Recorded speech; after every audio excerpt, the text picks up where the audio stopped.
going. If he's like everybody else in traffic. Who's Mike Williams? He is with our insurance carrier, Cheryl Morgan company. He's going to present the healthcare pool information and questions and answers for us. The next one is a consideration and adoption of municipal order 2014G, declaring certain items surplus. You just got to read it, Craig. It's pretty straightforward. It's part of an agreement. Sure. This is a draft municipal order 2014G, municipal order declaring surplus property, whereas the City of Villa Hills desire to adhere to the terms of a settlement between Daniel P. Goodnow and the Villa Hills City Council. Now therefore be it ordered by the Mayor and City Council of the City of Villa Hills. 1, that a Glock 24 handgun with serial number FTT600 is hereby declared surplus property.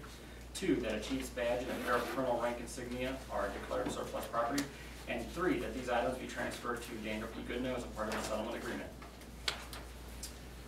And I will entertain a motion. Motion to accept. Second? Second. Any discussion? All in favor? Isn't a handgun part of city property? That's why we're declaring it surplus. It's not uncommon when somebody retires that they get their backup revolver. That's, as a matter of fact, it's very common. When Officer Gilbert left and retired, we did the same for him. Okay. You know what? Do a roll call, please, just so it's on the record. I don't think it's an issue.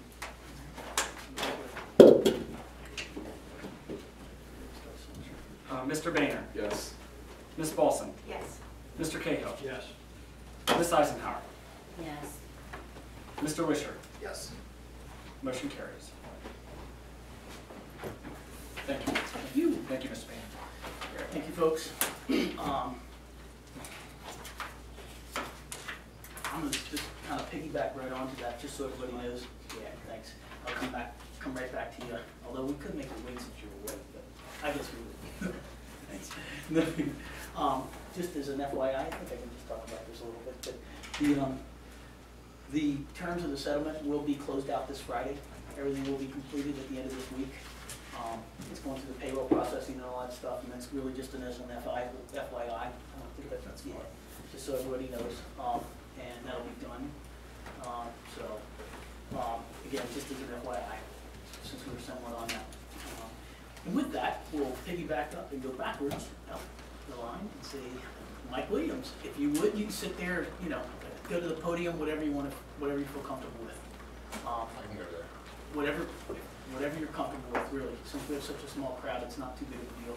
But I've got some handouts. that's great then. Okay. And let me introduce, this is Mike Williams with Cheryl Morgan. He is also our agent or insurance for healthcare as well for presently, but he's also helping coordinate the efforts to potentially get the health insurance pulled together. Cheryl Morgan and Company, and Mike's been extremely involved with it. My goodness, I'm going to guess this has been in the works for 4 years, 5 years? Not that long, but it's been for several years. Yeah. Because I think when I first came into office, I went to a meeting. Yeah, there's been talks about it for quite a while. It's Yes. just kind of sped up a little bit. Yep, so. Take one down, pass it around. You know what? I didn't keep one for me.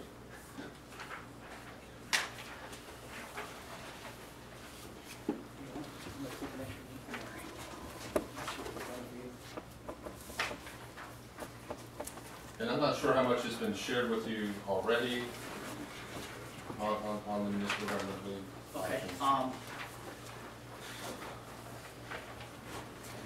Craig did a pretty good job, I felt, last time, but there's also some open questions and stuff like that that we had, and so we thought it would be best because you're the expert in this area. You just want to walk through it, the basics and stuff, or what was Yeah, your I mean, plan? this handout that I have here was designed for a 45-minute presentation, but I kind of get the impression you probably don't want to go through a 45-minute presentation. I don't think we quite need that. Yeah. So we can certainly do the condensed version. Why don't we do that, and hopefully that'll trigger some more questions, or the questions that we had as we go through it, if you don't mind. Sure.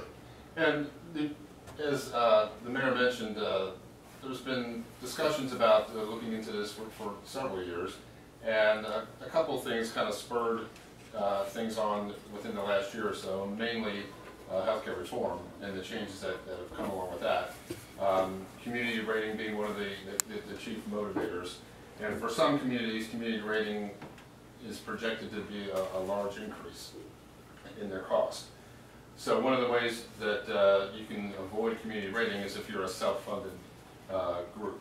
Well, a lot of the smaller, especially the smaller governmental entities, self-funding on their own probably wasn't an option, simply because of their size. You know, with a city or an entity the size of Villa Hills, with 7 or 8 employees on the health insurance, a standalone self-insurance plan probably not a viable option. But so what we did is we looked at what if we pulled people together through an interlocal, and in fact, there's actually a model already in place, and that's the Boone County Fire Department. There were 4 or 5 of those separate departments that a few years back came together and did a self-funded plan. And they did that at that point in time for cost and in control of their plan design. So it wasn't because of healthcare reform, that was before healthcare reform even existed. And so the model that the Municipal Government League, or via the Municipal Government League, that's been adopted is really the Boone County Firefighters model. And they've been able to have a plan that has been able to build up some reserves so that they can weather the ups and downs of cost. Because there's going to be years when you have a bad year, and there's going to be years that you have good years. But they've been able to manage their plan, and they've become actively involved in that plan management to help keep the costs under control.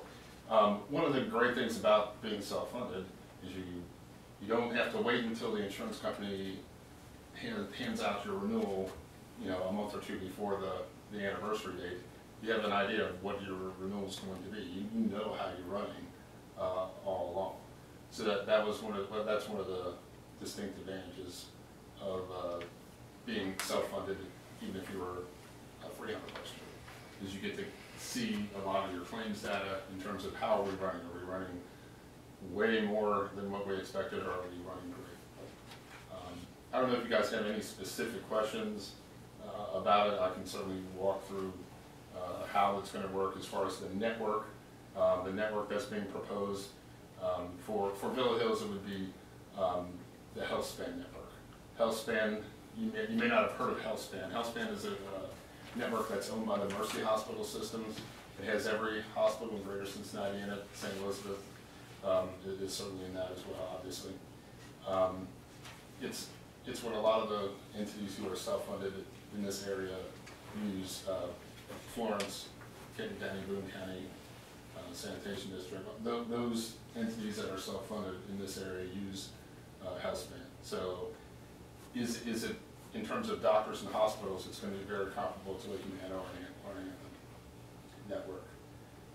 As far as how it works from the employee standpoint, just like a Humana plan or an Anthem plan, you get your ID card, you go, you pay, depending on which plan design you pick, you go, you pick your, you pay your co-pays at the time of the service, the doctors file the claims just like they would with an Anthem or Humana, and those claims get processed by MedBen is the third-party administrator. MedBen is based out of Newark, Ohio. They do a lot of third-party administration for self-funded groups. And they've got experience working with governments and even government associations with self-funded plans. So that's who the customer service would be when you have a question. You have to call the 800 number. Hey, you know, is my doctor in the network, or what happened? Did they pay this claim correctly? And you have a question like that. Just like you would call Humana, you would call medical benefits administrators, or MedBan for sure. So that's how it works. You know, from a nuts and bolts, who's the network, who's actually paying the claims and things like that. Do you have additional questions beyond that? As part of this system, how's it going to be determined? How's the system going to start financially? I mean, don't you have to have some money to start, or are you just going to take the first month's? Yeah, we essentially premiums? Yeah, the first month's premiums. The way it's going to be funded is going to be what's called max funding. And so what you do is you buy, whenever you're self-funded, whether you're a single entity or a group of entities, you buy 2 types of stop loss. You buy what's called specific stop loss. That says no one person can cost more than X. So that if you have somebody who has $1 million type claim situation, you buy a stop loss policy that kicks in after, say, $50,000 or $75,000. And that so you don't have to worry about, oh my gosh, here it is the first month and we've got $1 million worth of claims. Well, you bought a specific stop loss policy against that. The second type of stop loss you buy is what's called aggregate stop loss. That says the whole ball of wax can't exceed a certain number. So maybe we don't even have $1 million type claim person, but we've got a lot of claims and it just keeps growing. An underwriter is in the process of looking at all health questionnaires from everybody. Everybody that's under consideration, and the health questionnaires are being reviewed. So based on the demographics, the plan designs that are offered, the networks that are being proposed, and the health conditions that are present in the group, they come up with an estimate of claims, and then they come up with an aggregate stop loss that says if it exceeds a certain point, then that stop loss is going to come in. So you're concerned about on day one, what if I have a claim? Yeah, that's you need to make sure that you've collected the premiums, just like you have to pay a premium when you buy a full insured policy. But the reality is, there's typically a claim lag that first year. Even if you're fully insured, if you have Humana and on January 1st you switch to Anthem, they want that check prior to January 1, or at least by January 1. They take that money, they deposit it. If you go on January 2nd to a doctor's office, that claim eventually gets sent to the insurance company and processed, but the payment probably is not going out to sometime in February at the earliest. So in that first year, in that first month, you have a claim. Now you're going to have some prescription costs that hit, because those go through right away. It's electronic. But there is going to be some kind of claim lag. So typically, that first month of a self-funded claim, a lot of employers look at that and go, wow, look at this, this is great, we should have done this a long time ago. And we say, I know, this is month one of a self-funded plan. You're going to see that, but you have to understand that claims are going to continue to come in. So typically, that's not an issue of having funds for that first month. But I understand where that question comes from. I have a question. Why do we have to make a decision so soon? So quick, by July 1st. That's a good question. When we propose this idea to a stop loss carrier, there's an insurance company that says, hey, we'll back you up if it exceeds a certain dollar amount, or if any one person goes above a certain dollar amount. We're kind of in a unique situation. If we were a 300-person group on our own, we would get claims experience and things like that, and we would get reports that would be de-identified, so nobody would know who it was for, but we could give it to the insurance company and say, okay, here's the claims experience that we've had, here's our demographics, here's our plan design, and they'd be able to crank out a stop loss rate. When you're a small group, like this is mainly composed of small groups, we don't get claims experience from the insurance companies. They don't say, oh, here's our claims experience. They just don't give it to us. So what they had to do is have everybody fill out health questionnaires. When you're doing that, when you're taking on underwriting that risk, you want to make sure that you don't allow too much time to lapse between the time that you take the snapshot of the risk of the group and the effective date. Because the longer you go, the more stuff can happen that you're insured, you don't know about. Think about it, it'd be kind of like if you were buying car insurance, but you say, well, here's my driver's record as of April 1st, but I don't want to be effective until August. Well, you can get a lot of speeding tickets and you can get it now.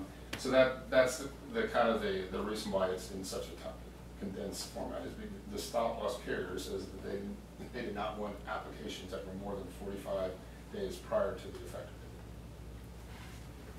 So you mentioned that you had Florence Fire Department As an example. An example. Boone County Fire. Or Boone County Yeah. Fire. So where else have you joined other cities or entities together? Or are we like kind of a guinea pig group here? Well, as far as our agency, the Boone County Fighters, as far as entities joining together in a self-funded fashion, yeah, that's the one example on a self-funded basis that we have that. Medical benefits, the administrator has done several of these types of organizations in Ohio. We actually, our agency works with Green Township in Ohio that is in a similar type situation where Ohio governments have pulled together their resources. So it's not that we're inventing the wheel. And from a self-funding standpoint, we have over 25 self-funded groups. So we do a lot of self-funding. And we have a lot of experience in that area. So are these rates set, the rates that we're looking at, is that defined? No, those are not final rates. Those are the rates based on what they knew at the time. We're by Fridays when we're pushing that stop loss carrier to get us those carriers. We actually have 2 carriers that are looking at it to give us final rates. They're still reviewing the health questionnaires, and they could change. They could get better, they could get worse. But that's their projections based on the demographics we gave them, the health. We had some limited health information that we knew at the time, and so we did give them what we knew. It was dated, it was outdated, so we had to have everybody go in and update things. So do we need then to make a decision before 7/1? The rates that we get on Friday, are they gonna be final? Those should be final rates, as long as everybody that says they wanted to be in is in. Now, if there's a couple of groups that have 3 or 4 people, and if they decide, we don't want to be in there, I don't think that's going to impact the rates one bit at all. If they jump out and say we decided not to be in. But those calculations can be done pretty quickly. Now, do we have a list that we could compare what the benefits that employees get now? Yeah, I think we had that last time. Actually, First column. the Yeah. first column Is that ours? is current. Okay, it's current, Yeah. all right. And then the original numbers we had when we went to a presentation at the Ed District had options 1, 2, and 3. Rolling out of that meeting, several of the groups kind of went back after the fact to Cheryl Morgan and said, we'd really like to have, some people wanted to have a high deductible style plan within the HSA, and then several entities, including us, don't have a deductible plus coinsurance. So we wanted to look and see what a plan would look like with no coinsurance, and they were nice enough to scope out those 2 options for those groups. So for us, option 5 is probably the closest to the current plan that we have. And the deductible that's listed there, while it's higher than the deductible we have this year, that is the same deductible we had last year.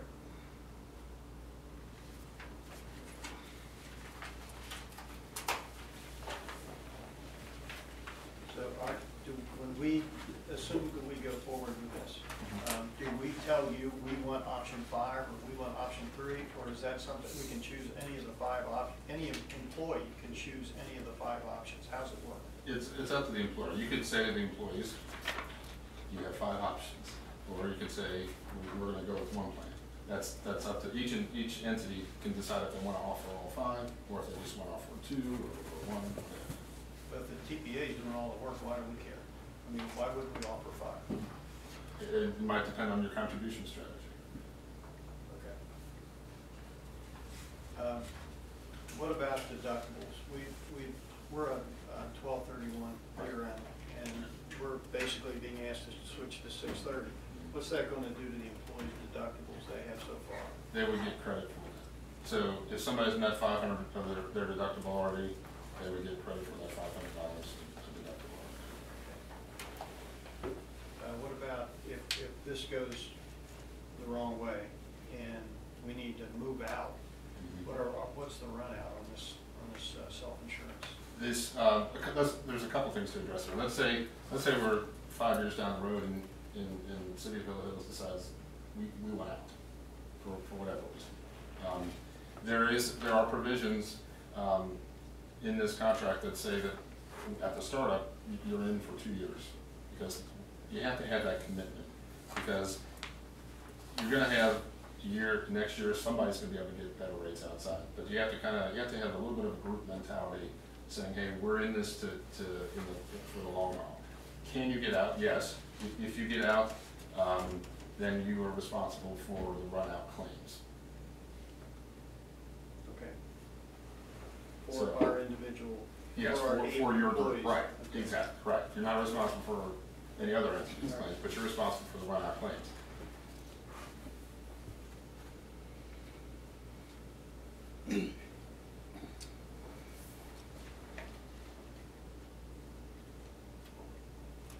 Trying to think of the other questions. I didn't have my sheet that we had the other night, or a couple weeks ago. If We made some major changes to our plan, effective 1/1. Right. Had to do with spousal coverage and things like that. Mhm. How does that work in this plan? Do we make the same option, the same decisions on our little group? Yes, each entity can decide what their contribution strategy is. So if you have a spousal carve-out or a spousal waiver type policy, that's fine. Each entity can make those decisions on their own. So if we find one of these programs that doesn't quite, that we like, except for, you know, the I'm gonna make this up, prescription card might be more than we want, we can actually roll an extra $100 into a flexible spending account to help offset that or something like that. We can modify our plan to a degree, is that correct? Yeah, if you, I mean, the city of Illinois has an HRA right now. If you can continue to have that HRA, you can modify your HRA. Each entity can make that decision themselves. But basically, all we're sharing is the risk. I mean, Yeah, the risk yeah. pool.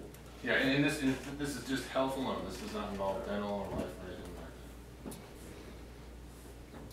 like that. In doing this, what would you anticipate is gonna happen to the additional insurance that we have? The life, disability, the dental? Is that probably gonna go through the roof, or because? Because if you move your health.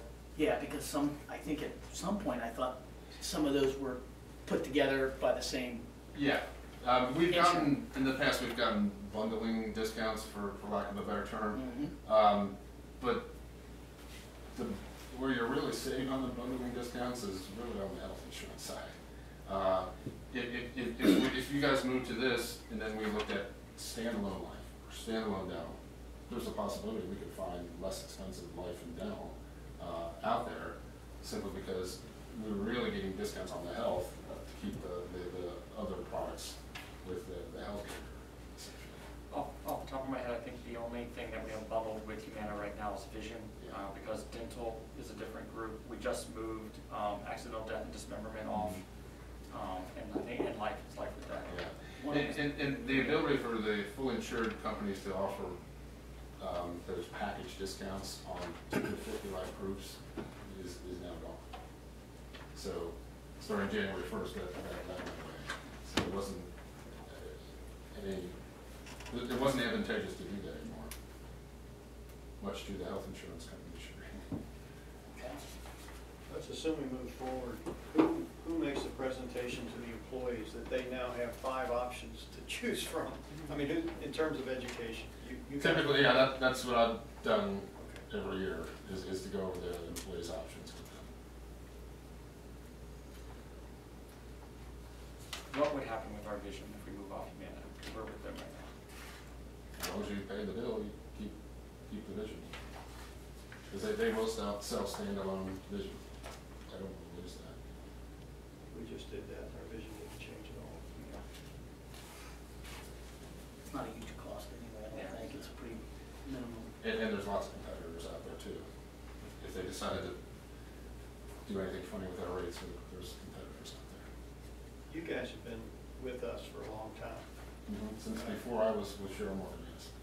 And we've always relied on you guys to give us advice for this kind of stuff. What is your advice now? Is your advice that we should do this or we should not do this? I'll tell you Friday. We'll tell you if we want to do it on Friday. Yeah. When we get the rates, if the rates stay like this, it really is something I would really seriously consider doing. Because you can see that there certainly is potential for savings. In your mind, what is the biggest downside risk? Well, the downside risk is, in the pool itself, you could have some bad experience. If the pool has some bad experience, then those rates could be higher. And if it gets to the point where the pool has to break up, well then, you know, the board, which basically would be one member from each entity, can decide, hey, we're gonna go our separate ways. And the great unknown in this whole thing is where is healthcare going in the first place. 5 years from now, who knows what's gonna look like even on a full insured basis. If this thing goes south and it's not because of our 8 employees, Mm-hmm. will you be able to place us in a fully insured plan afterwards? Yeah, assuming that market still exists. Yeah. Yes. So Yes. A market still Yes, exists. right. Okay. And how many cities are involved now? I think we have 17 if I remember. It's actually in there. How many entities are in there? It was at 18, and I think one of them. Yeah, a couple of them have July 1st renewals. Got a little bit of cold feet because I can understand that. It's getting, you guys don't have a renewal staring you in the face. Some entities who have renewals that are staring them in the face, and then the renewals aren't terribly bad, have decided, well, we're gonna move down this direction. Because there wasn't, in their case, a tremendous savings. And there's been some entities that looked at the rates from the preliminary basis, and they had the good fortune of having low rates, and they just decided not to do that this year. A couple of years down the road, they might be begging you. I was actually gonna ask that next question. What are the options, and what, has it been laid out completely that if we waited a year, because bottom line is, we do very well, I think, for a very small city and a small number of people for our health care, for the, what we have to pay. I mean, nobody wants to pay any more than we have to, but, what happens if we decided to wait 1 year or 2 years? Well, you would have to go through that underwriting process. You would have to have the employees would have to answer the medical questions, and then the underwriter would say, okay, if we let the city of Villa Hills in now, here's what it does to the rates. And then the board, the existing board, would then decide, do we want to have the city of Villa Hills or not? And depending on your health, they may add you, they may not. I mean, is there a, $100,000 buy-in at that time or anything like that? No. I mean, I'm just asking these questions because people were. Not that, I've never heard that discussed. So No, well, you aware. never know, because Yeah. in theory, in 2 years, let's face it, there could be a small bank, and I would expect a small pot of money. Yeah, and you're And right. just to jump into the middle of that and catch action on it Yeah. would be. You're right, and that's something that they would have to consider, I mean, what, they would have to almost freeze a dollar amount at that point. It certainly gets more complicated as you add groups, because you have to say, okay, by the time when you guys came on, there was already, $100,000 sitting in the bank. You guys didn't contribute anything to that. So, there would have to be an allocation for that. okay. Do you know if there is one already in the interlocal agreement? I do not know. I think the wording says that if the whole pool was just to dissolve, that an entity would get a portion of any trust funds in proportion to the percentage of premiums they paid in over time since the beginning. So if somebody joins late, obviously there's a larger pool that's been contributed, and they're not a larger percentage of that, and so they wouldn't get that percentage back. Yeah. And that would make sense. Yeah, that certainly makes sense. Well, potentially, this pool could be negative at the end of the first year, right? I mean, realistically. I don't think of ways that would happen. If you're funding at a maximum liability amount, which is what these numbers represent, and the numbers that we're going to present on Friday would represent a maximum funding amount. So what that is the underwriter comes up with an estimate of claims. Here's how much we think you're going to pay, but here's how much, if it hits this portion, then the insurance company's taking over. We fund right up to that level. To the aggregate. Yeah, to the aggregate, absolutely. And so if you don't hit the aggregate, you're going to have money left over. If you hit the aggregate, you're not going to have any left over, but I don't know where you're going to have a negative amount. You know what I mean? Well, these rates then are based on aggregate aggregate maximum, not Yeah. on expected. Yeah, exactly, yeah. Yeah, there's no way I would stand in front of you just showing expected numbers. Because expected are an educated guess. But the maximum funding numbers are the most important numbers. Well, if they did their work right, we couldn't be any worse than this, right? Yeah, and again, we have to wait till Friday to get these numbers. But if they did that, once we get those numbers Friday, that's really our worst case scenario. But we're gonna fund that for the first year, because on a self-funding group, especially with a government entity or any government entity, if you're self-funding the first year, you definitely should max fund it if you can afford to do that. Because then hopefully you're building up a pool. And how much would that be? Well, it would be the rates that are there times the number of people that you have. And depending upon who picked what plan, and, Well, right. I mean, it really just, there's no way to really get that until everybody's in. And Yeah, set I mean, it up. if you want to simplify your life, just say, we're going with this one plan, and there we go.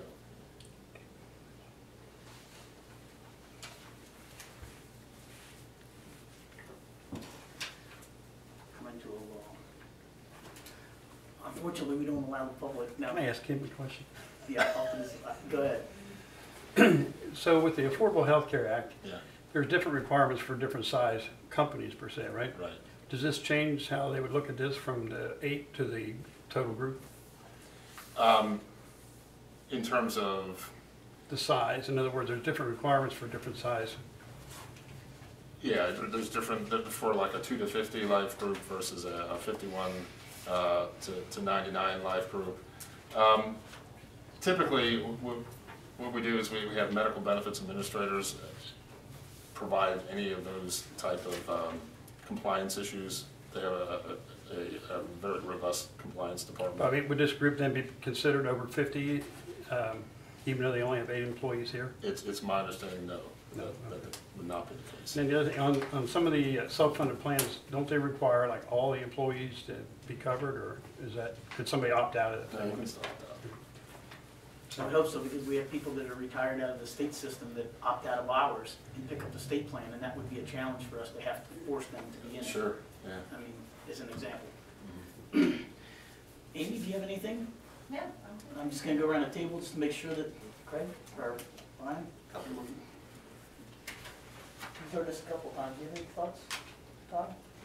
No, I don't have any questions. Thank you. Bob? No, I think I've asked. Brian? Jim, I think we're good.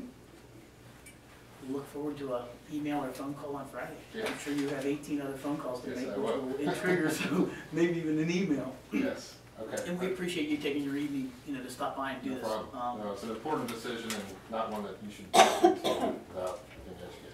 That's the biggest, I think that's one thing that we struggle with more so than anything. It's rush, and it's a big decision. You're right, and believe me, I pushed to make that window longer, but the stop loss carrier wanted 5 days. So, thank you Thank you very much.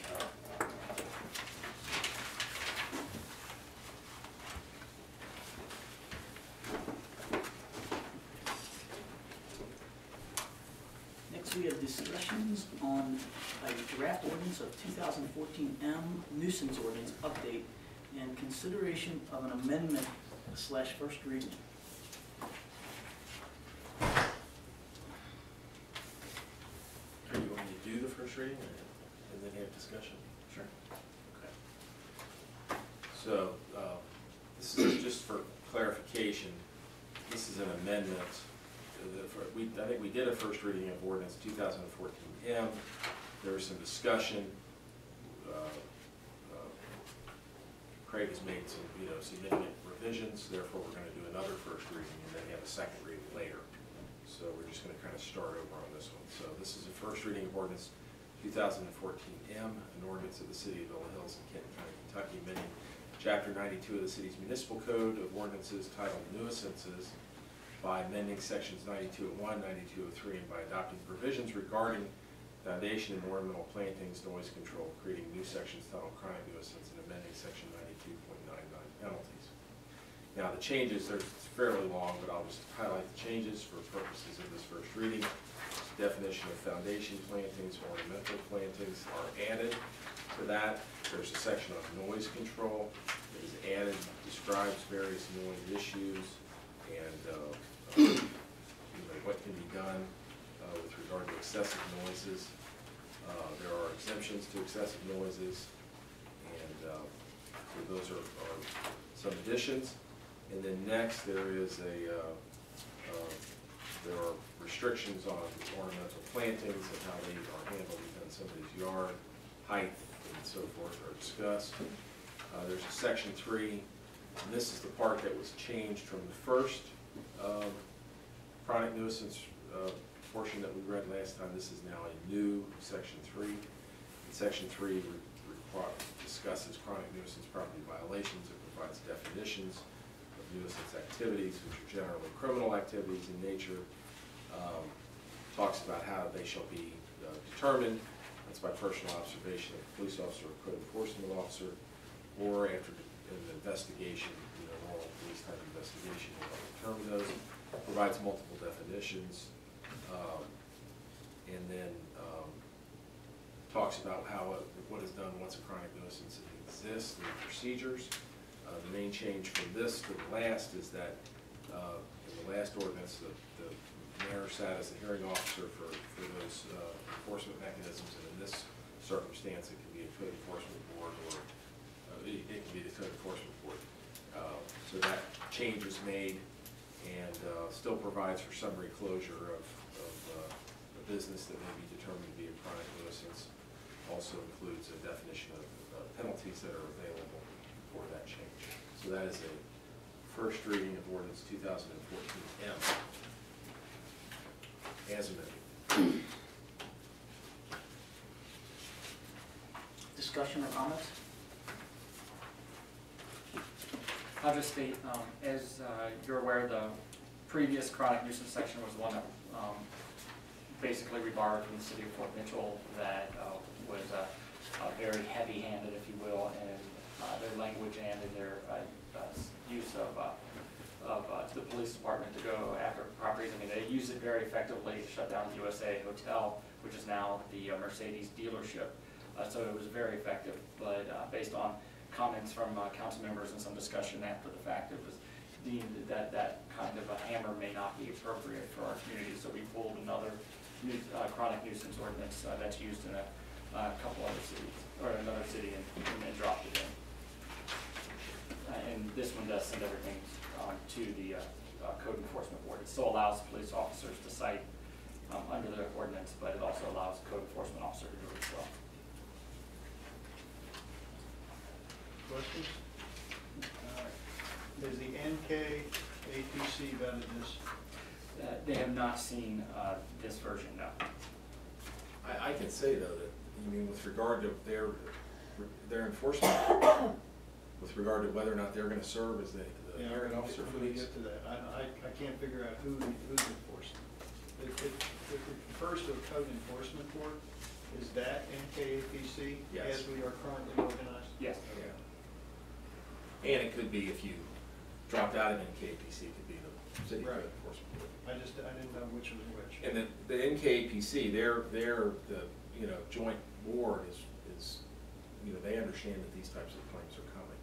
Okay. So that's in my discussions with the county attorney, that I think that they anticipate these types of claims being heard by that board. Okay. Hopefully that when we take our first one there, they're still feeling that way, but they haven't approved it or read and reviewed it or anything like that. I guess there are several places, we walk a lot in the city, there are several places that have trees less than 14 feet clearance over the streets, and certainly less than 8 feet clearance over the sidewalk, and the 20-foot minimum from the curb where the two streets meet, that sort of thing. Has anybody gone through the city and said, man, if we pass this, we've got 100 violations day one? Have you done that? We have not, but those kinds of setback requirements and limitations are already in the current, they're already in code.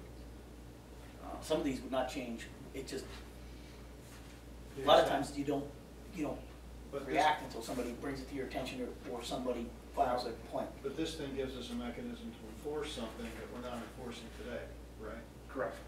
So I'm just wondering how many of those are out there that may all pop up all at one time. 'Cause there's a lot of them, I'm telling you. Right.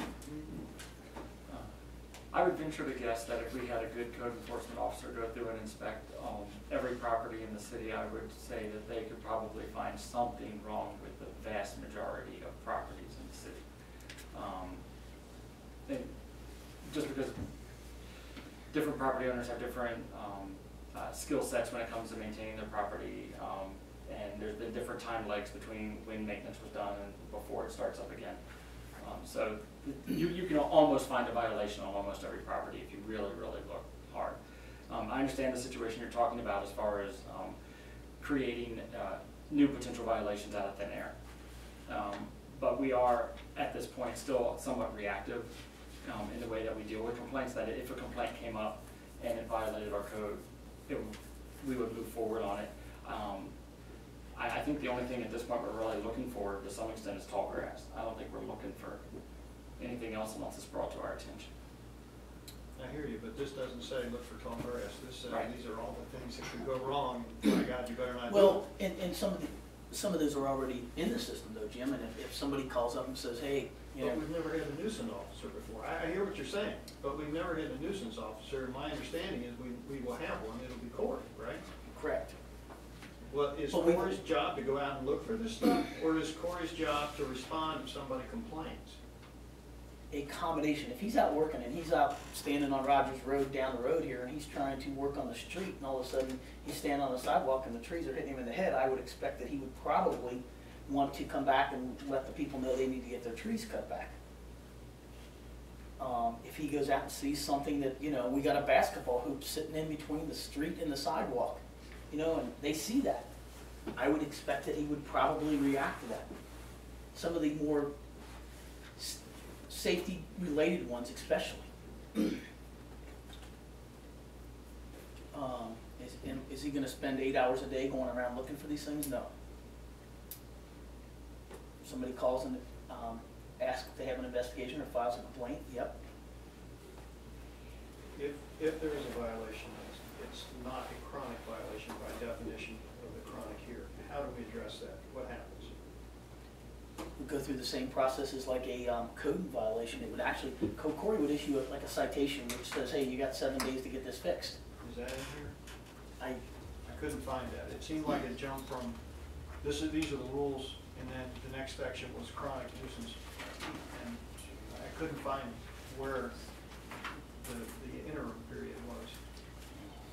But chapter 92 is a longer chapter. These are only include the sections that are being amended. Oh, so what we have is not all of 92. Correct. These are just the sections that are being changed. Is 92 on the website so I can It read the is. entire thing? Yes.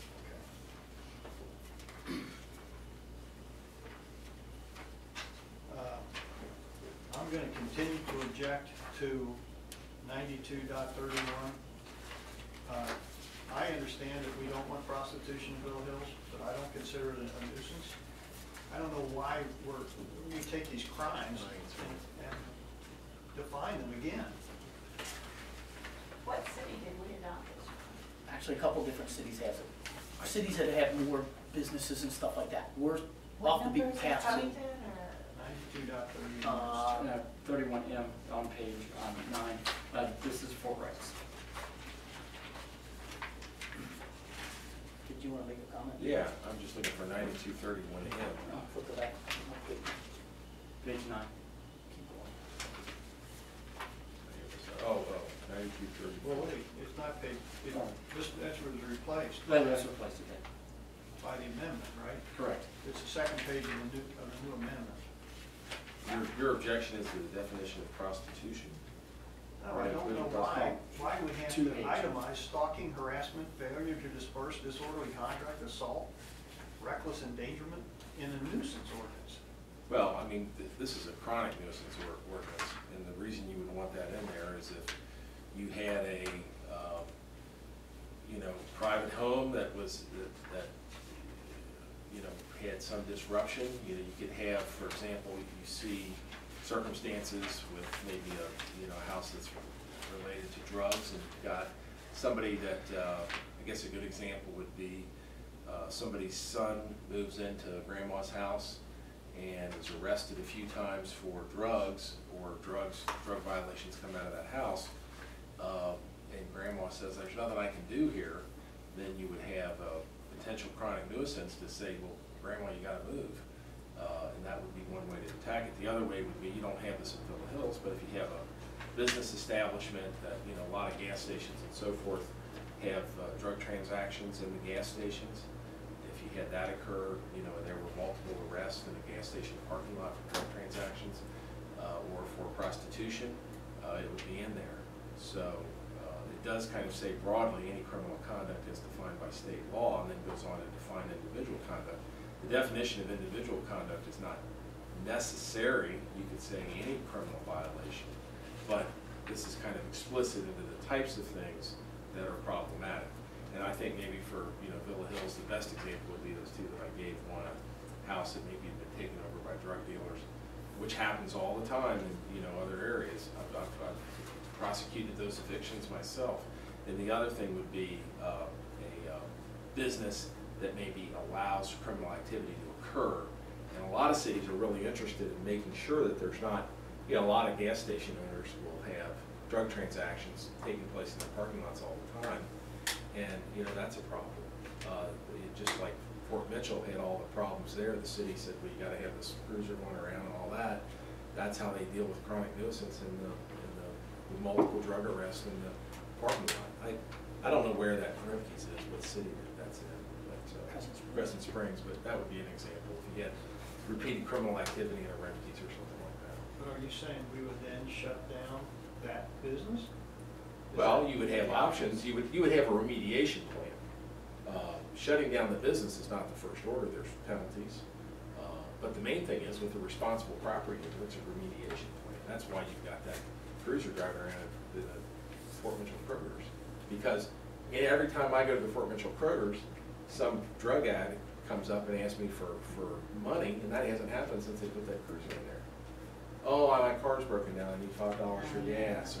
Or, oh, my child hasn't eaten. Can you give me $10? You know, and these people are preying upon people in parking lots. That's just an example. It scares you. Yeah. Makes us think of- So that remediation, I don't know for a fact, but I'm sure that the remediation plan that Fort Mitchell put together was get that cruiser in there. Just like other cities are looking at, you know, other large establishments as chronic nuisances because of the repeated police calls. You know, if you have a place in town that has repeated police calls, I mean, that Walmart costs Fort Wright a fortune. You know, granted, we probably net out a positive, but the taxes that Walmart pays alone aren't enough to cover the police presence on that place. And that's theft after theft after theft down there.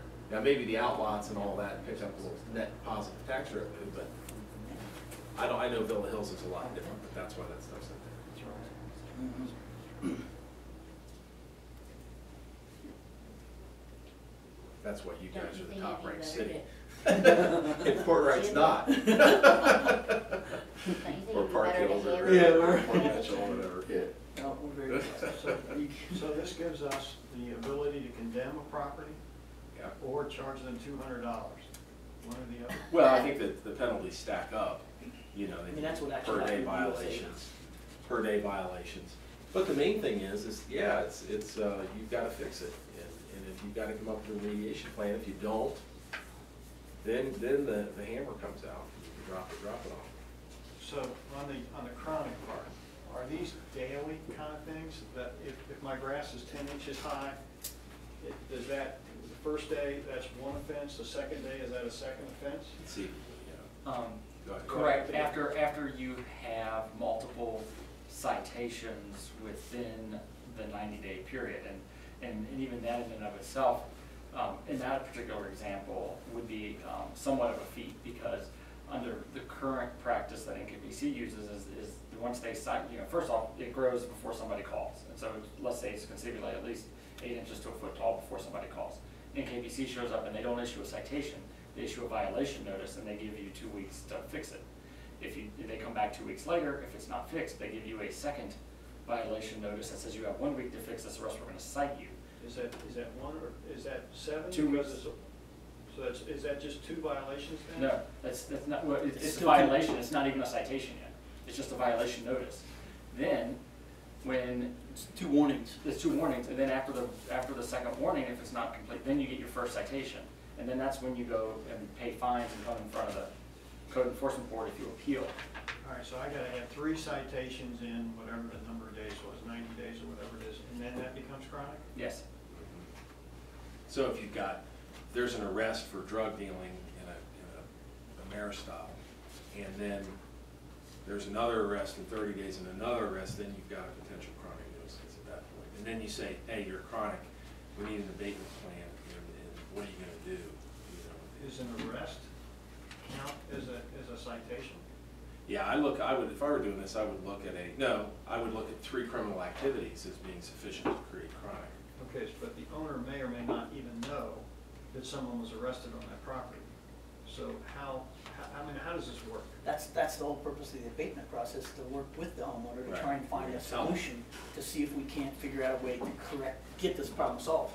Well, let's say it's commercial property, and somebody gets arrested, and then 2 weeks later, another person gets arrested, and then a week later, a third person gets arrested, and the owner of the commercial lot doesn't even know this happened, but because he's become a chronic problem. But then that's when you issue a citation or a warning notice to say, we've got an issue. So that's what I'm asking. After that Are 90 the 3 days, arrests each citations, or do they start when the owner is notified that something happened? I think after the 3rd or the numeral, whatever number it is.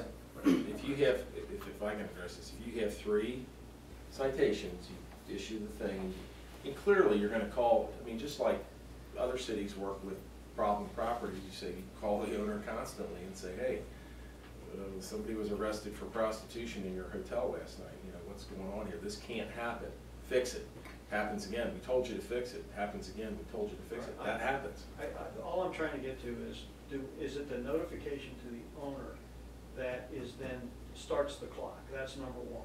Or is it that somebody got arrested on the property? It's 3 arrests within 90 days. It could be 3 different. How does the owner know somebody got arrested on his property? Well, they don't necessarily know. I think the city should probably reach out on the second one and say, hey, we got a problem here. But I don't know, the owner's not losing any constitutional right or due process by getting this citation. It's a citation. It's like if you're issued a speeding ticket and you're going down the highway at 65 and you get pulled over, you know, you get a ticket, and you can, if you want to contest it, you can go to court. And that's exactly what this provides for. You can go to court, or you can go down and talk to the prosecutor and say, hey, I'd like to go to traffic school. Can I do that instead? And they go, yeah, sure, off you go. It's not much different than that. I'm still struggling with this. Section 9233F at the very end, right before section .34 starts, says it is a defense to an action for chronic nuisance property that the person responsible, which is basically the property owner, at all material times could not, in spite of exercise of reasonable care and diligence, control the conduct leading to the determination that the property is a chronic nuisance. I mean, Jim, if you live next door to a frat house, I think you'd probably put it in perspective. You know, I mean, if you had something right next door to you going on all the time that you were worried about safety of your family or being kept up all night. I'm not objecting to this, I'm trying to understand it, that's all. Yeah, no, So and I think to your but point, If I own the commercial property up there, and Paul is renting for me, okay, at a Maristop, Mhm. and then we go up there and we bust some kid for selling drugs. Paul may not know. The owner probably doesn't know because he's living in Florida. So, you know, then another kid gets arrested, and a third kid gets arrested. Have I created a chronic nuisance without the owner even knowing? yes, the You're property. saying yes. yes. How does the owner get notified that we're gonna throw him out of his building because there's a chronic nuisance and he doesn't even know what happened? Well, he has the opportunity to do a remediation plan, and that's what you would. And when he gets the notice of a violation after it's became chronic, after we cite them, then he has the ability, if I understand it correctly, at that point to say, hey, wait a minute, I didn't even know this is going on. He has the ability, if I understand it, to say, okay, now that I realize there's a problem, what can we do to fix this? Right. without being dinged and we're trying to not take his property, or I'm not gonna say we're taking it, or, you know, he has to leave or whatever. Well, can we evict him without, I mean, can we just evict him and then let him know later? No. No, because it says in 92. Shall warn the person 33A, responsible. yeah, section A, you shall warn. So In we have to writing. give him notice. If they don't respond, then you could get into a situation where you could evict them or revoke their occupational license. You know, one other way to, But they're still in part, they're still, they would be put on notice if they just abandon their rights. but they still have their due process that they can get through. Correct. Yeah. Mhm. And I think that's where Jim wants to make sure is there's a process to make sure that if the guy's in Florida. Well, our police chief is sitting right here. Could you just let these people know if they get in trouble? I mean, can't it be that simple? Well, you don't want to necessarily, you're going to give them notice once something becomes chronic. And if I can explain offer one more example as to why this is a good thing. I look at, you know, you've got your building code, okay, you know, your property maintenance code, you got property maintenance. So if a person, let's say that I own a hotel, and I grant you don't have a hotel here, but it's a good example, you can apply it to other things. If I own a hotel and I have, you know, a violation of the maintenance code, and, you know, even though my hotel's boarded up and it's got a chain link fence surrounding it, and I say, okay, here's your violation, it's a $25 fine, I'll pay that. Okay, great. You got another violation, some kids break in and write graffiti on the hotel, that's another, you know, $100 fine. Okay, I'll pay that. And then you have another situation where there's a fire in the dumpster, and that's a violation, and so I'll pay that. And so you can pay one after another, after another, after another, after another, just keep paying it, and it's cheaper than fixing it. So people pay these violations or pay whatever penalties arise instead of fixing them. What this does is it gives you the teeth to say, okay, fine, enough is enough is enough. We've been down this road many times with you, and this is still a continuous problem. Has our police over there constantly dealing with it, vandalism, whatever it may be, crime, you know, uncut grass, whatever it is, all those different things, and you're just not doing anything about it. This gives the city an opportunity to really drop the hammer if you need to control that type of behavior. I have no problem with that, because obviously when they paid the fine, they were notified. So it was that notification thing that I think if I read the entire 90, I thought I was reading everything that was in 92. I think if I read the entire 92, it might make more sense. One final thing, they talked about plantings in the right of way. My understanding is that anything between the street and the sidewalk is right of way. Is that pretty much the case? Fundamentally, yes. So if I've got my mailbox out there and I put flowers around it, in effect, I violated this code? In effect. You see where I'm going? Sure. I mean, Yeah, I it's think we're slotting the fly with a sledgehammer here, that's all. But I've also seen properties where they've like planted every square inch of that strip too.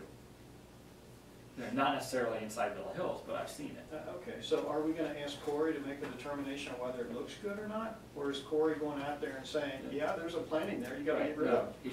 He should go by this. Now, here's your opportunity to create an exemption. You mean like in this legislation, or? Yeah.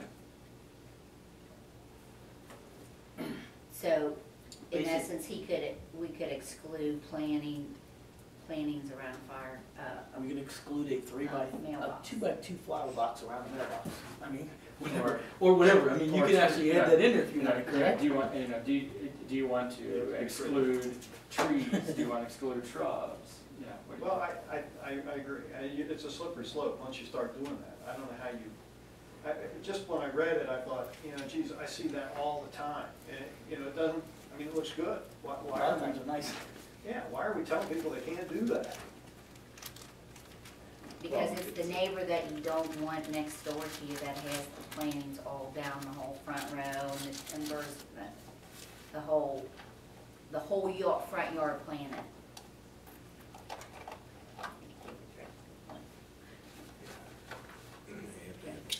It's me, you don't want me as your neighbor too. Approve everything.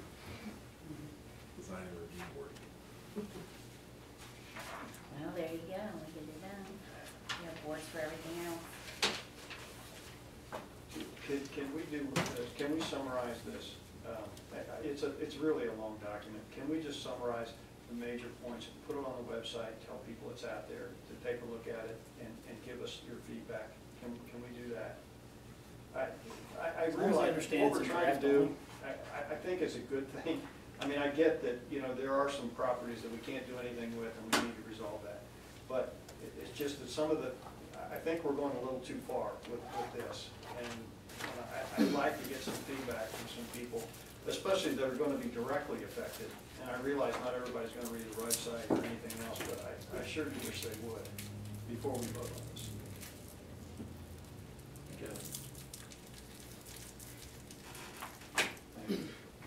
Anybody else? All right, next on the agenda would be the discussion of a draft ordinance 2014 P, amending ordinance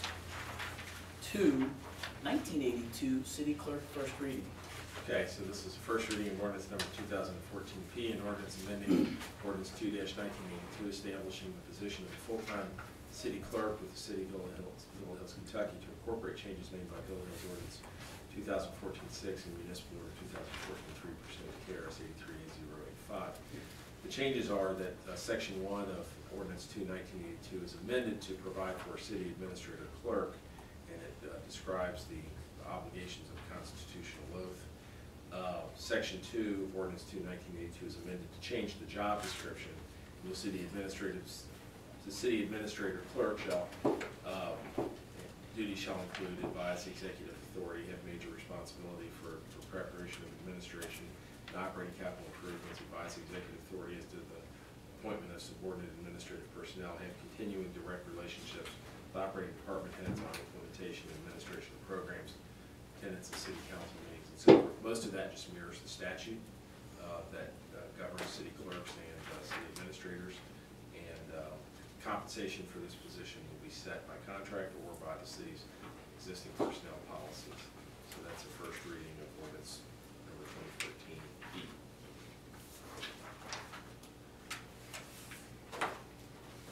Discussion? Yes, I have a question. Sure. In section 3, it states that the city administrator / clerk may be, the compensation hours and benefits may be set by contract. Is there a contract in place already? No, Will there be? I can't predict the future. I haven't drafted one. Or asked anyone to draft one, please. Do you intend to? As I sit here, not necessarily, no, but I mean, is it possible? Sure. If something changes or whatever, yes. At this point, I haven't gone there. Okay. I was just curious why that was put in there. It's actually very common for most administrators to be under contract throughout. Very, very common. So Do we have any employees under contract right now? we do not. But, This is Council- probably a legal thing, but I don't see why this is necessary. Can you just tell us why we need this ordinance? Why do you need this ordinance? You know, I looked, Craig told me it was required by another ordinance that I read. I can pull it up here. What is it? KRS 83-8085. Oh, well, that's all you have to say. Well, I don't know. No, there's a state statute, there's a state statute that basically says that if you're going to combine the city clerk's office with another office, you have to amend the original ordinance that established the clerk's position. And we're just toeing to the line of state statute, dotting the i's, crossing the t's. What is it? What's the state statute? 83A.085. Let's see what it says. Didn't we pass something very similar to this Oh. not that long ago? We did, but it amended our current code in regards to administrator.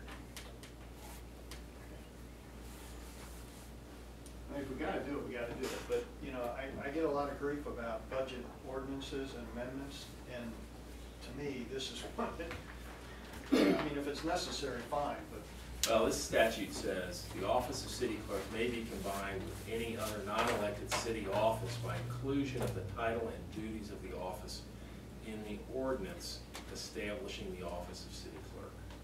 So I think that's probably what is operative.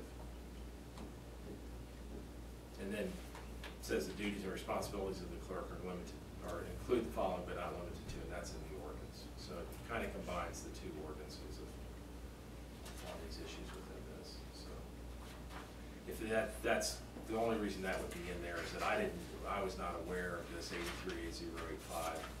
So I should have done it on the first time it came around, just not being aware of this particular nuance of combining these offices. I think we're one of the few that do that, actually. Most have just a regular straight up city administrator and a city clerk, Or, yeah. the individual positions. More of a clerical cleanup as opposed to anything else. Any other questions, discussion, Jim? I'll go along with it if you swear you haven't participated in a duel. Absolutely. Dueling emails. Those aren't deadly weapons. Those don't. All right. Next is general discussion. Amy? Good. Brian? Just think about the nuisance code and Corey and all that stuff. Mm-hmm. And I agree with needed and everything, but I would like to see just a nuisance officer coming out for residents' complaints. I don't want to see self-initiated stuff just coming from the city, going out, picking things up. If it's a problem and the residents call in, absolutely, but I don't want Big Brother, overseeing me. And I think Corey's going to be walking around with a target on his back. I don't anticipate that actually he's going to go out and just be patrolling to do that. I mean, I envision this in a lot of respects more like a police officer. I mean, how many times and straight up can he sit there back there and say that he's probably seen how many people not come to a complete stop? He could, now he could pull every one of them over, but the guy that blows through it is the guy that's more pronounced. And hopefully, if that situation out there, That's the neighbor's already called on. Right. That's just my 2 cents. I'm not, don't care for Big Brother or big government. But if it's a problem, hey, let's get out there and give the guys the tools to get it fixed versus we don't have it in the ordinance and Right. we don't. Right. That's my 2 cents.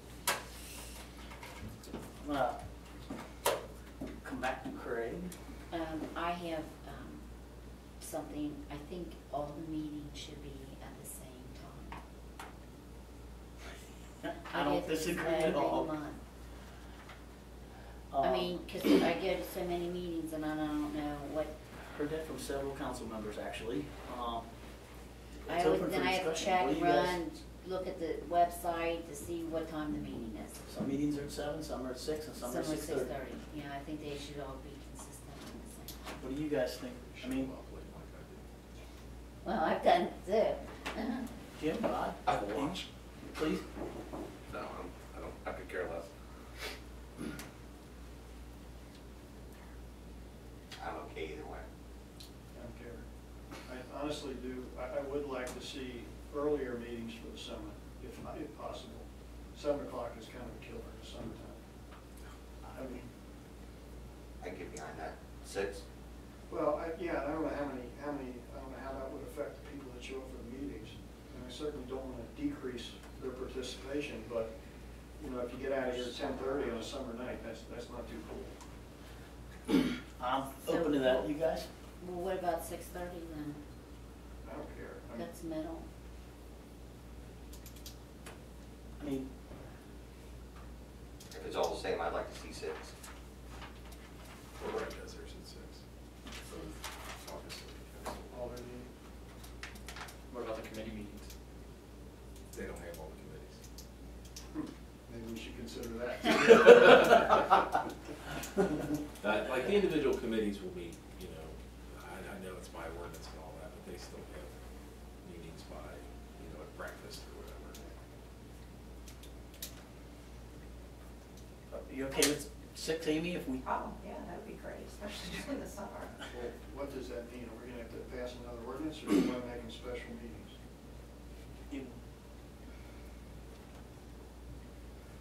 I want to make them special meetings, but at the same token, if we change the ordinance to, now we have to be specific on the ordinance, don't we?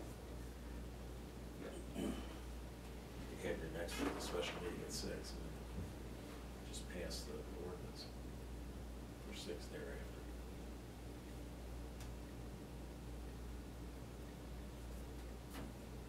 Is everybody okay with that? I am, I just do them all at the same time. Rod? That's Amy? Yep, okay. So, Next month, this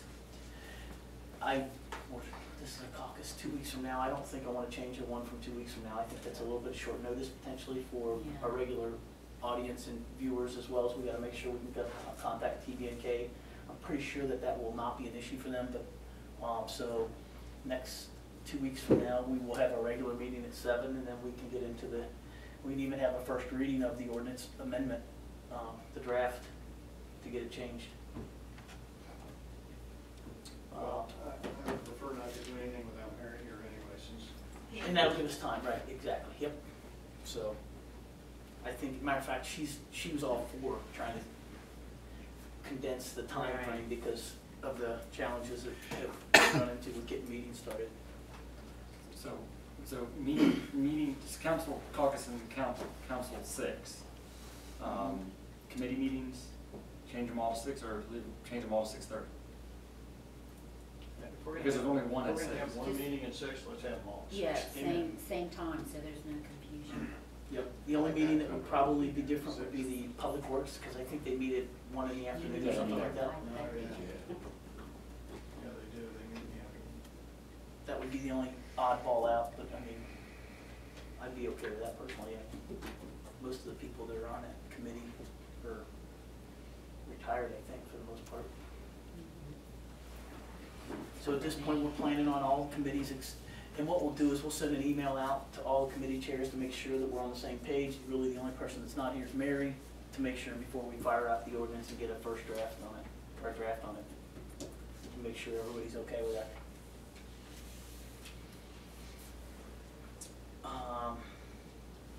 Holly, anything else? Well, are we gonna go around for the specific committees? Not No. necessarily, no. Rigney Park, Yep. thank you for taking down the sign. We still have an issue. Okay. It needs a fence.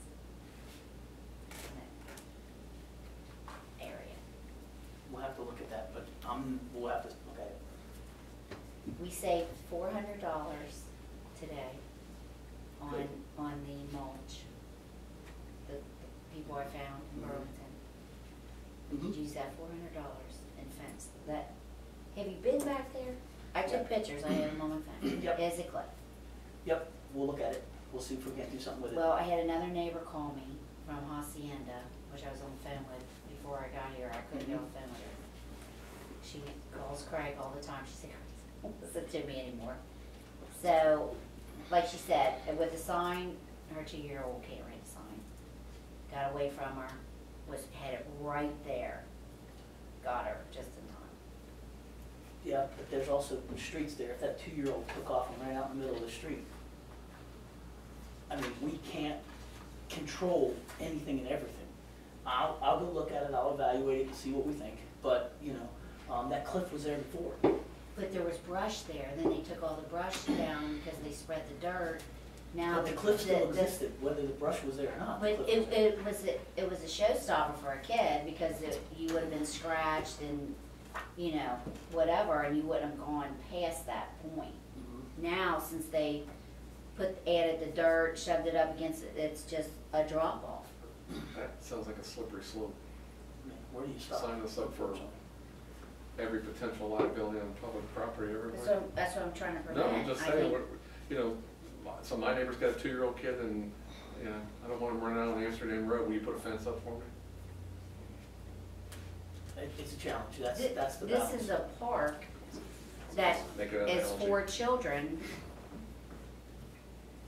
I'll look at it. I think that Okay. there would be, I do think that there's immunity for the city, you know, playground immunity and things like that. Not, your concern is actually safety, but I don't think it either way, we'll look at it. If it's a safety concern, and if there's something we can You do. could buy one of those attractive rubber bright orange ones and put up. I mean, I just, you know, Yeah, I will look at it. we can't be talking about much money here, it's not a very big area.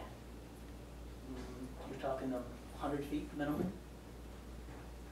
I wouldn't- Brian, would you think it's 100 feet, that area there?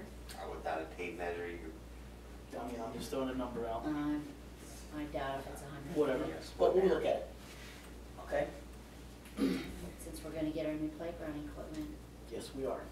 Which I was gonna talk about. okay. Anything else? No? Thank you. Rod? Oh, well, there is. But you go Back. ahead. No, go ahead. The weeds. We're putting in an ordinance for people's grass at 12 inches or 8 inches, and we have those weeds out here that they went around and just hacked, and now it looks even worse than it did. I know, it's a pet peeve of mine, but that hillside You is. complained it's in one of just- those whacked. I got them whacked in one night. I stood out there for 2.5 hours and started to determine how it could be whacked, and I did it myself. You And did you've it? been to complain, not the entire hillside, no. But yes, I was out there one night to determine how we can get it done, if it was safe to get it done. All I heard was get it whacked. And for 2 years, it's been whacked. We will work on it. Cleaning that up is not gonna happen overnight. When you tear all that down, it hasn't been touched for a couple of years, it's not gonna just change. Well, So- can we try some organic weed killer or something to put on there? I'm not sure Bringing what the we're billy goats that we talked about, I thought that was a great idea. Yeah. I can see that. Petting zoo. Yes. The petting zoo. Billy Hills gets green. So that's not an easy fix because of the rocks and everything else that's in I it. know, it's a mess, but Yep. that's it, I'm done. Rod? Where do we stand on the budget with regard to line item versus straight expenses versus revenues? I noticed there was no discussion tonight. I sensed at the last meeting that there was some majority opposition to that type of budget. If we come in and vote it down in 2 weeks, then we're in an emergency situation, or we go into next year with the current budget. So what's the plan? At this point, that was what I presented to council. Again, as you guys know, you can present one back or you can deny it or whatever. That was my presentation to council. And it was a first reading, and at this point, until, next 2 weeks, because we typically will not, unless, a special thing, we won't do a second reading at these caucus meetings, and that's what we've tried to hold to as much as possible. Well, can we get a sense of where we're really staying on this right now, so we can get to work if we have to do something else? I don't agree. I'm willing to tell you that I will oppose the current. I will.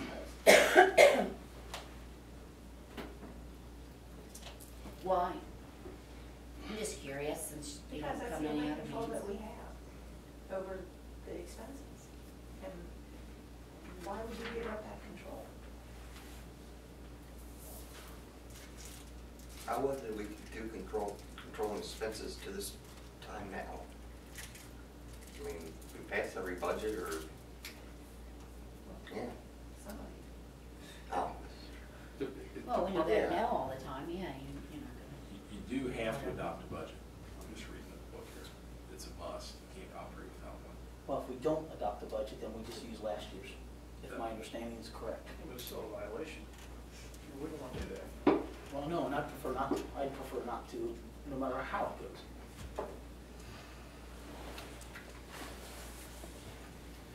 Well,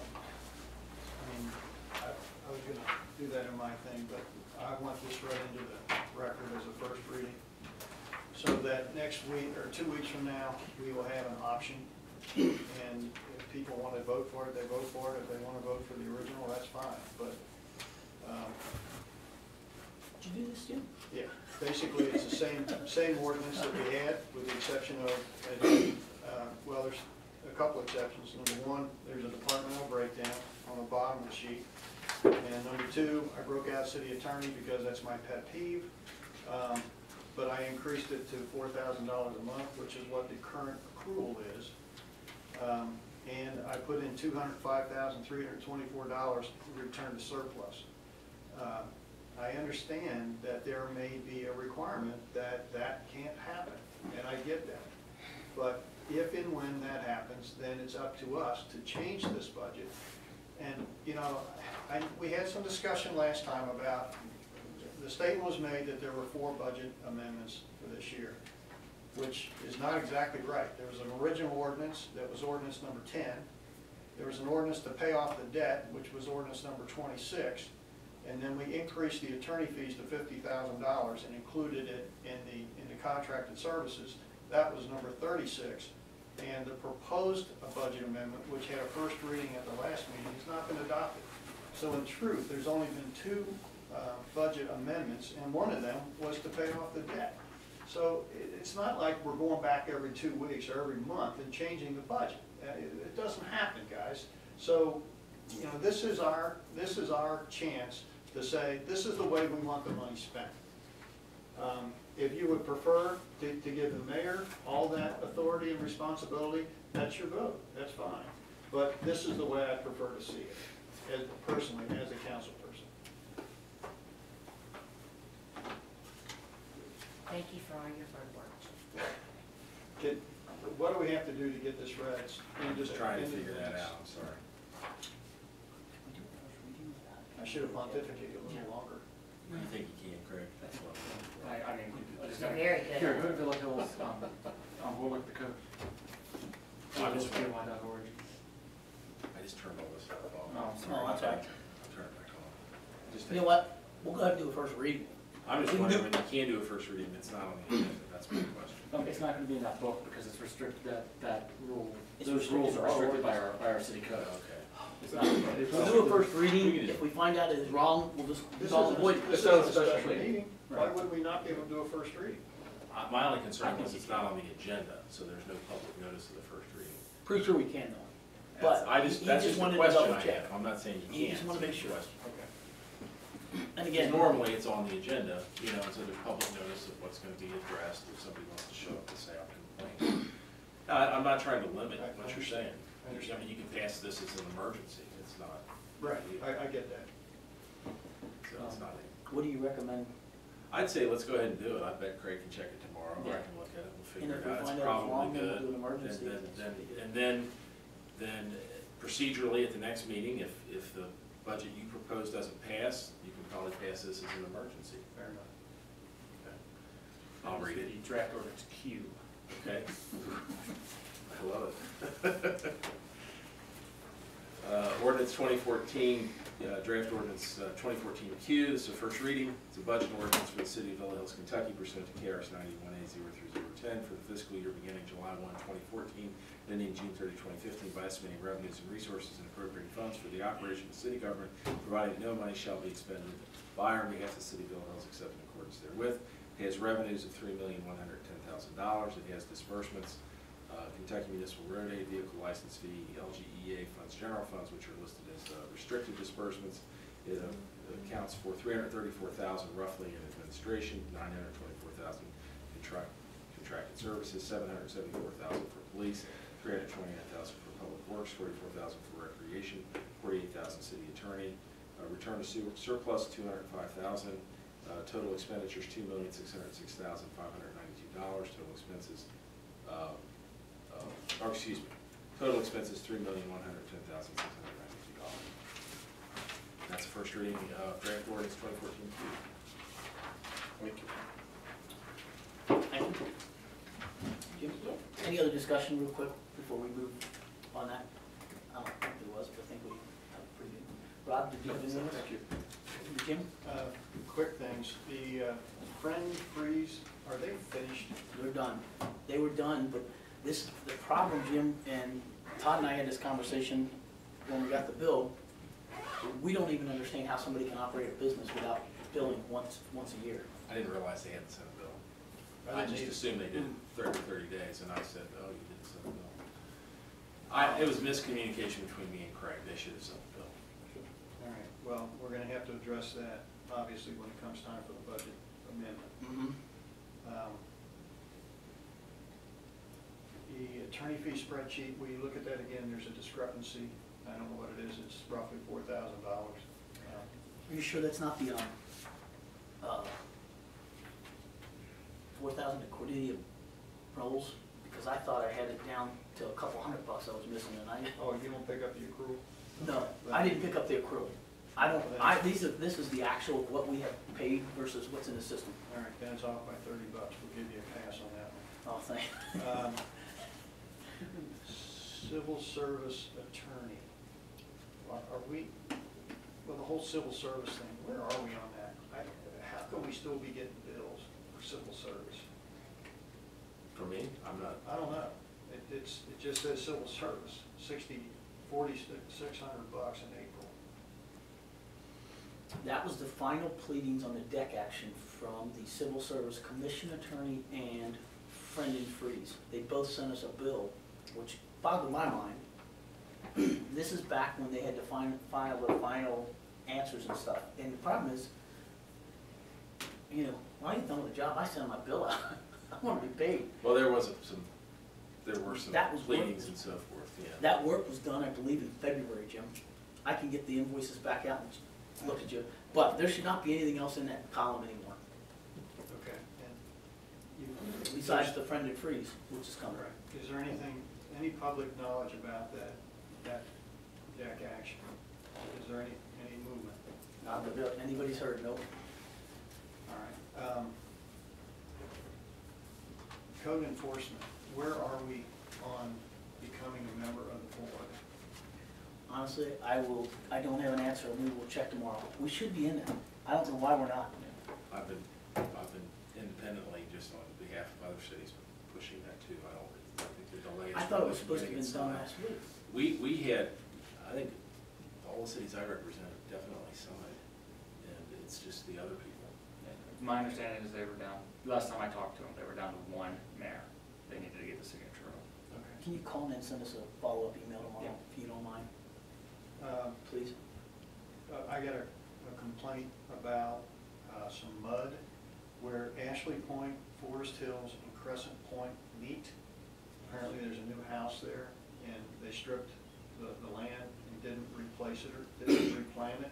So all the mud's going down into somebody's yard. Could you ask Buck to look at it? Yeah, well, it might be the trucks dragging it out into the streets. I would No, the house is done, so they just didn't, clean up. well, I think they cleaned up. There's just nothing was put back on the hillside, and the hillside. This is the one up there that you think is in Crescent Springs, but it's Right. not, It's because it's actually- one little pocket thing or It's something. in Okay. Villa Hills, I yeah. know what you're talking about now, okay. Um, No, Streets. can you tell me where it's at? Where Ashley Point, Forest Hills, and Crescent Point converge. I think it's the only new house up there, Craig. I think I Buck think- probably knows where it is. I think it might even be a flag lot, It is, so if that helps. it is. Taxation. What are we gonna do about vehicle license fee? I was gonna come back to him for that, so good, yeah. Today, I just finished today cleaning up the database of 6,300 something vehicles that we have in the city. All the vehicles that were registered in the city on January 1. We sorted them by due date when they're due, so I pulled up the ones that would be due July 31. We have 638 bills we're gonna send out next week. So the database work is complete. The only thing we need to do on that is clean up, draft invoice, and I think I'm gonna treat it more like a tax bill than I am the letter that we send out now. And we ordered in envelopes to be able to mail the rest of the year. So we have all the envelopes we need, and we got plenty of stamps, so we're ready to go. We'll start printing next week. Can we use the tax software? I talked with Palm at length about using their tax software, and because their system is set up to accept PIDN numbers and not plate numbers, they would require dollars to go in and convert everything and reuse it. And honestly, you know, we only have 3,000 parcels in the city roughly. I've got over 6,000 vehicles, which makes sense. But you know, for instance, I have data on vehicle owners for like Heimel that just will not exist in the tax software system. All right, fair enough. So can you estimate what it's gonna cost us to maintain this vehicle license fee invoicing? And compare that to what we would have paid the county? Would that be possible by maybe next meeting or the meeting after for that.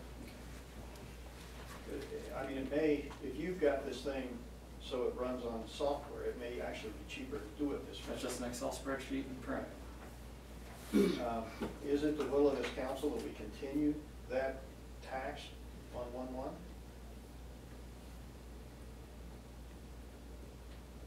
The vehicle sticker, Yeah.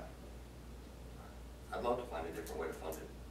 We already have one in place, You know, like we're doing insurance the premium insurance. tax. We already voted the insurance. For 1 That was year. that Yeah, was that was done, just- yeah. That was supposed to be a stopgap, but, I mean, if it's gonna be permanent, then, I mean, that's fine, if that's what this group wants to do. Can we keep that permanent? Oh, yeah, we got it. Does it, I already got we need to get rid of the sticker, You or we can- need to do something in addition to? It'll fall a little bit short, so to speak. Estimated, to be honest, Brian, it changes, it fluctuates. Yeah. So it's very hard for us to even determine what that's gonna be, and it's also hard for us to determine what the response is gonna be on the vehicle license fee, because it used to be you're standing in front of the clerk, and the clerk says, you know, $42.80, and you write that check, as opposed to this way, it's a separate bill from the city of Bell Hills. I don't know how that's gonna be received. So, we really don't have any history, is what I'm trying to say. Correct. We were paying the county clerk roughly $500 a month because they kept $1 each Right. license fee they collected, and they collected on average about 500. And you think you can do it for that or less? I don't know, it depends on how much staff time we're talking at the window. And that's the one unknown that we don't have right now, is how How much time is How it much gonna it's take to gonna take, receive, because- how many people walk in to pay them Right. versus just, That well, plus plus processing. people that don't comply. Right. Because your compliance rate's probably gonna go down. Sure. But we already have some compliance costs built in because we already mail out approximately 100 to 150 notices every month. The local notices. Are we saying then we'll wait and see how June, or how July, August go before we decide what to do in the future? Is that what we wanna do as a group? Well, I think out of an equity fairness issue for all the people whose fees have already been collected, we have to roll through with this till December 31 regardless. Agreed. I'm talking about 1/1 in that. Making a decision on passing the orders to get rid of it or keep it is what I think you're driving at. Yeah, and if we're gonna wait till 1/1, we probably need to let the next council make that decision, honestly. I mean, that's probably the right thing to do. Well, we'll potentially get there, but I mean, in theory, the goal will be is actually to send January's notices out probably before this, about the second week or the first week of December. Yeah. So, we have a couple months, but it's a good thought to actually start digesting though, Jim. Well, if we're not gonna put it on the ballot, we better start thinking about something. With regards to insurance premium taxes, I'm sorry, Jim, I'm gonna let you finish and then come back. I'm done, thanks. Craig, along with Becky, who is the assistant or part-timer in the office who works 4 hours a day, has successfully gone through and put together a list of every one of our insurance companies that send us money for our insurance premium tax to make sure that we also return a letter stating our insurance premium taxes increased, and you need to make sure that you're aware of this so you can increase your rates in your system and whatnot, as well as there was something else you did with that. Provided a street list. Gave them a street list to make sure that we're collecting all of the correct tax insurance premiums. So, And actually have one insurance company call and talk about it. Really? Yeah. how many insurance companies was it? About 530-ish. Wow, 1 out of 500. So, yes. It's actually pretty good for insurance companies. Okay, what do you have? Let's see, we talked about vehicle stickers already, just talked about insurance premium tax. There will be a public hearing right at the start of our council meeting 2 weeks from now. It's a required meeting to talk about what we plan to do with municipal road aid and local government economic assistance funds. Those are the two of the restricted funds that are there. It is required by state statute to have that public hearing. So we'll have that public hearing. So, does it have to be advertised? Yes. $65. Already hit the paper. Well, it's gonna hit the paper. Probably this weekend. Do we have to be there? Yeah, we're gonna knock. Yeah, what is that? It's just, it's that Oh, stuff. they did, I was gonna say, I had no idea. When is it? Yeah, it's right at the beginning of. We'll just take the first 5 minutes Our of council the council meeting and Oh, make it happen. okay. Yep. It's almost as the same principle, I guess, based. Yeah. Good. Craig is helping keep us in line in some of those things, because I told him I don't ever remember, I've been around a little while. And I see that it was a surprise to Jim as well. We had one last year. We did. I actually didn't remember it. What else? That's all. And to follow back up, I only really have one thing with regards to the Brittany Park. Last Thursday, I did make a final decision to order playground equipment for that. The playground equipment, after several rounds of quotes and actually negotiations, we came in with a package for about $12,000. I think it was $12,093. It came from the administration committee's recommendations, the recreation committee's recommendations. They were all, I believe, 100% satisfied with what I allowed to be purchased, and ultimately, I guess you can say I picked it out because I couldn't get a decision, so I finally did. We are in the process of getting the details lined out with mulch and stuff like that. We started with I forget the number, I'm gonna make it up, $1,500 in mulch for underneath it. We're down to $1,100 or whatever that number is. We're also gonna be just box the area in with like railroad timbers is what I'm envisioning, to make sure, to help keep the mulch and stuff like that. I think it's going to be an asset to our city. Is it a huge amount of money? Yes, in one respect. In another respect, it's not. I think we have made huge strides in getting that water drainage and everything else taken care of. We have a couple small little areas that still hold a little bit of water, but I am of the belief and understanding that probably 90% or 95% of the problems that were there before with the mosquitoes, the cesspool. Jim, you live there. I mean, Brian, Holly, you guys live there. It's pretty much taken care of. And it wasn't nearly as costly as it was expected to be to take that down. So that was the only other thing that I had on that I was going to let everybody, make sure everybody was aware of. That playground equipment will probably be here. Best guess, if we were lucky, the end of next week, more than likely the following week. That doesn't mean it's going to be erected and put together, in a day, by no means. So we do have 4 streets that three streets. There's probably a contract in my box because it was submitted without details of what work they wanted to do for $12,000, so they had to send it back and add some details to it. But we are going to be chemical grouting 3 streets for about $30,000, I think it is, roughly, $10,000 a street. Brookview Drive is one of them, I think, down at the bottom of the street. Are these voids? Yeah, the voids, the chemical grouting is filling the voids in them. There is one over in Country Squire, I think it is. Oh, that's the one that I sent back because when it came back, it didn't have the street name. I knew what it was, but I wanted it detailed on the contract. And then there was one other one that was being done. I know that Public Works is reevaluating, and I agree with this on where we're going to go with Dalewood. There's some concerns on, not concerns, questions on where we are, how we got there. We started out with saying we need to fix the water problem for $30,000. The next thing you know, we're now at $105,000. Mary and I have talked a couple times and said, you know what, wait a minute.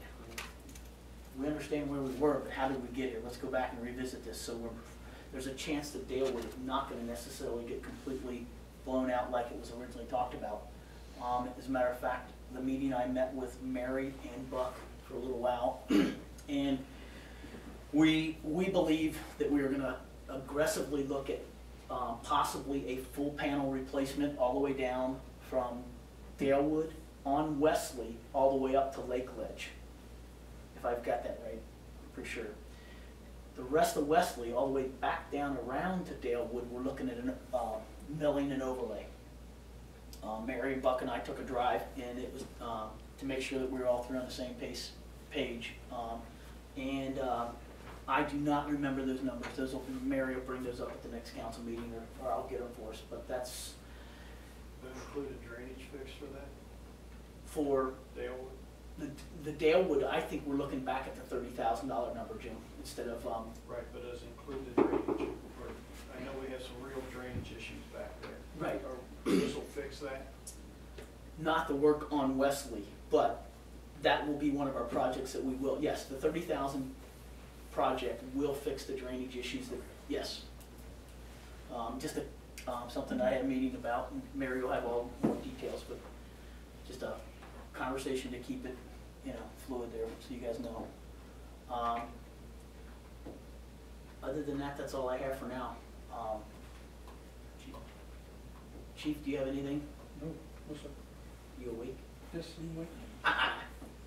No worries. I have a request on that. Oh. I don't have a problem with spending money back in that park for playground equipment, but I honestly don't know how many people use it. There's no place to park, and I don't know how well we're determining this, but I'd love to know how many people actually use that little park. Well, I think that's a fair question, by all means, but I also know that without anything there and it just being a flat piece of land without a basketball hoop or anything, how do you determine the usage of it if there's nothing there? Well, if you recall, we did have playground equipment there at one time. And it got vandalized and torn up, and it fell into disrepair and became a safety It was issue. used, Yeah. it was used when we got it. Okay. Either way, it doesn't, I think what Jim was just pointing out, his point was though, there was stuff there, wasn't being used then, I guess is. Right, it is being used, great, but I don't know how we're gonna determine this, but I'd love to find out if we're actually using that park. Oh, If yeah, the there's only kids are 12 down there, kids that they. wanna use it, let's give them all $1,000 and be done. Oh, Jim. No, Craig, how many people you counted? There was like 500? Yeah, we asked the area development district to take a look at the census numbers for just the immediate streets around there, and there's about 500 something people that live back in that section from Rogers over, Rogers to the Crescent Springs line. 500 kids, is that what? No, 500 people. Okay. And so, it depends on, some of them would be grandparents that have grandkids that come over, or some of, people whose babysitter watch kids during the day, so there's potential there. So what if somebody that lives over in the orchard wants to have a big old family reunion there and take all the parking on 3 or 4 streets over there? Assuming they even know that park exists. I don't think they would want to do that because there's no bathroom there. Yeah. Yeah, it's limited. Oh, they can go over the ditch, go over the, yeah. Plenty of privacy there. Just a couple things real quick, just as an FYI, this is really just informational, and you guys might hear this through the fire authority. Yesterday, I was informed that we had a garbage truck catch fire over on Kalina. Must have been a gas leak, and it was nothing major, but it caused the hazmat team to come out because fuel was leaking and everything else. Again, no big deal, daily stuff, but it consumes your time from a staffing perspective sometimes. The chief called me just to give me a heads up. That was 2 days ago, maybe. Yes. I get my days mixed up, to be honest.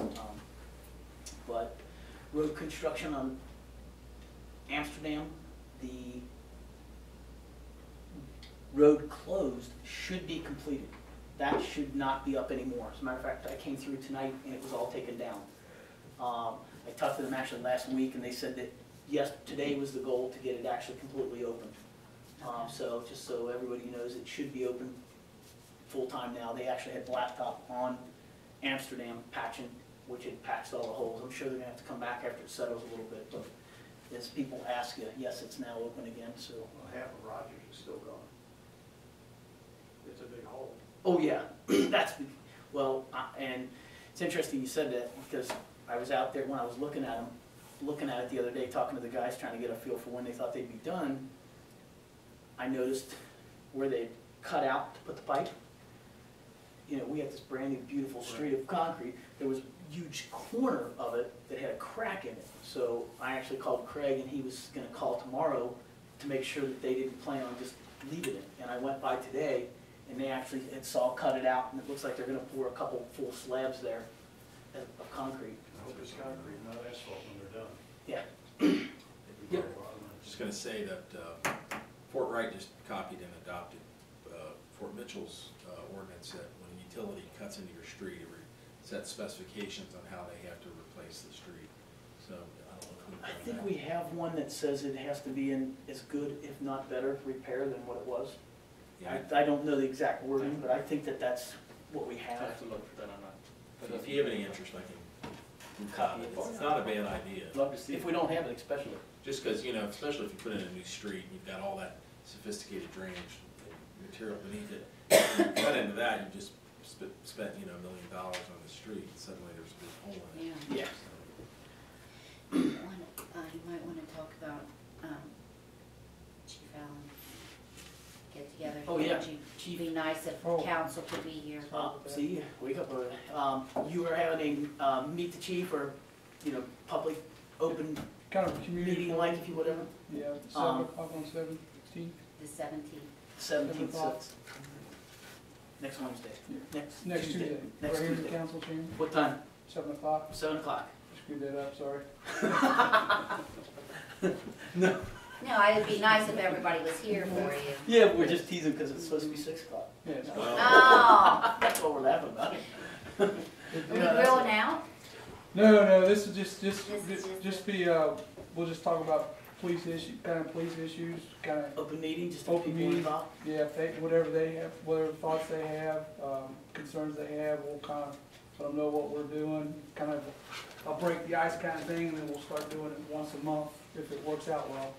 We'll do it once a month, and we'll try to go around the city. Every other month or every month, go out and Yeah, it might be every Go other out. month, depending on how good the turnout is on it, and I think we we'll try to should go have around refreshments. around the city doing it. You know, and I apologize, I do have something else after you guys get done. I think we should have refreshments for that though. And Is the safety committee gonna be there? I don't know. We sent an email. yeah, we'll be there. I will be there. We need to Mary, get that email it neighborhood out. watch kicked off the ground. This would be a great way to do it. You going around meeting all these people and, you know, tell them, hey, it's a good idea, guys. Let's get together and get your email address on there at least. Yes, sir, and that was the plan, is we'll start it with the community meetings, and then, I sent the dates for the August, meeting kind of picnics, and that was gonna be kind of the rollout, and then fall, we're gonna start really rolling it out and try and get some more groups together. Great. We're gonna kind of give them the teaser, and then September start. So, One other thing I do have real quick is, tomorrow, at 4 o'clock, we start interviews for part-timers. Full-timers, tomorrow's full-timers. And then on Friday at 4 o'clock, we will have interviews for part-timers. And we have Police officers. Police officers, yes. So we have a full complement of interviews set up for both positions. Now, So do you have me down for tomorrow or not? I had you down for Friday, but you're welcome to. if you're available. Well, if I was gonna go to the Reds game, so I don't think Anyway, I just want to make sure I pass that along, that we're moving forward with that, so, for the part-time and full-time position. And the only other thing, is there anybody else, general discussion, excuse me? The only other thing would be an executive session to discuss pending or threatened litigation pursuant to KRS 61.810, parentheses C, and discussions which may lead to appointment, dismissal, or discipline of an employee pursuant to KRS 61.810F. And that's, I think, just the general, read them both, and I forgot. Well, The Civic hold Club on. wanted to. we'll come back to that after. Okay. Second, all in favor to go into executive session. But before we do that, let's take Holly's question, if we're allowed to do that real quick. I don't think it matters. So, Holly? The Civic Club wanted to know how much we would donate for Fire in the Hills to celebrate the city being #1. I don't know. It's a good question. Fire in the Hills? You talking about July 4th? No, it'll be later in the month. I said, because it was too close. later in July? Is that what you're saying? Yeah. Not so much a 4th of July, it's more of a celebration for the city being number one. There could be some interest there, but, you know, I don't know. I have to look at the budget, see where we're at. We're gonna be in the next year's budget, so, I don't know what's, Well, I asked them how much were you can give. that's a fair question. I didn't get an answer. Well, it would be something that we'll be looking into, but I'm not gonna commit to anything. Oh, no, I'm just bringing it up. I'm just That's throwing fair. it out there because I wasn't really. Nope, that's fair. Okay, without further ado, we will go into executive session, and when we come out, we will be adjourned. What? Oh, I thought I did that. Everybody, executive session? Everybody go into executive, well, I think we can stay here. Yeah. See you later.